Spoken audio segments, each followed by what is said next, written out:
আজকে আমরা এখন যারা উপস্থিত হয়েছি, আমরা অন্তরে একটা ব্যথা নিয়ে সকলে উপস্থিত হয়েছি।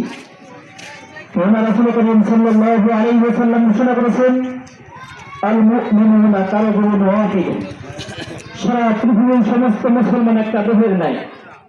ইনস্তাকা রাসুহু ইস্তাকা কুল্লুহু। একটা দেহের মাথায় যখন আঘাত লাগে, সে মাথার ব্যথায় যেমন সারা শরীর ব্যথিত হয়, ঠিক তেমনি ভাবে সারা পৃথিবীর কোন মুমিনের উপরে যদি অত্যাচার জুলুম করা হয়, তাহলে সে ব্যথায় সারা পৃথিবীর সমস্ত মুমিন ব্যথিত হয়।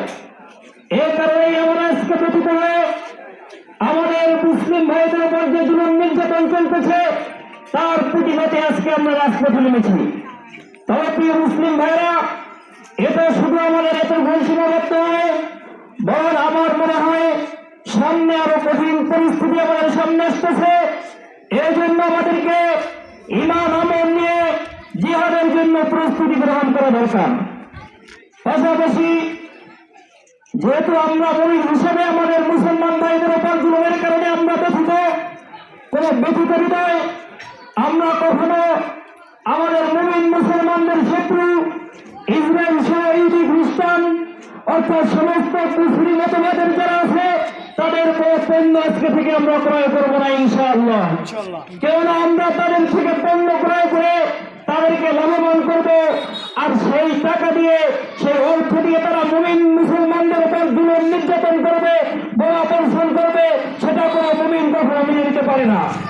এই জন্য প্রিয় উপস্থিতি, আজকে থেকে আমরা প্রতিজ্ঞাবদ্ধ হই যে কোন ব্যবসায়ী, অন্তত আমরা মুর্শিদাবাদের কোন ব্যবসায়ী ইসরায়েল সহ অন্য কোন বিধর্মীদের পণ্য ক্রয় বিক্রয় করবো না, এবং আমরা কোন মুমিন ভাইরা সেটা ক্রয় করবো না। তাহলেই দেখা যাবে তারা যখন আর্থিকভাবে একটা দুর্বল হয়ে পড়বে, তারা এমনিতেই অনেকটা নির্দয় হয়ে যাবে এবং তাদের অত্যাচার বন্ধ হয়ে যাবে। এর জন্য আজকে আমি এই আজকের প্রতিবাদ থেকে বলতে চাই, আমাদের প্রতিবাদের টুকুর মধ্যে সমাবেত নয়, বরং আমাদের জয়কে ঈমান আমল নিয়ে সামনে বেড়ে আর্থিকভাবে আন্তরিকভাবে জিহাদের জন্য প্রস্তুত দরকার। সম্মানিত উপস্থিতি, এই বলে আমি আমার সংক্ষিপ্ত বক্তব্য এখানে শেষ করছি।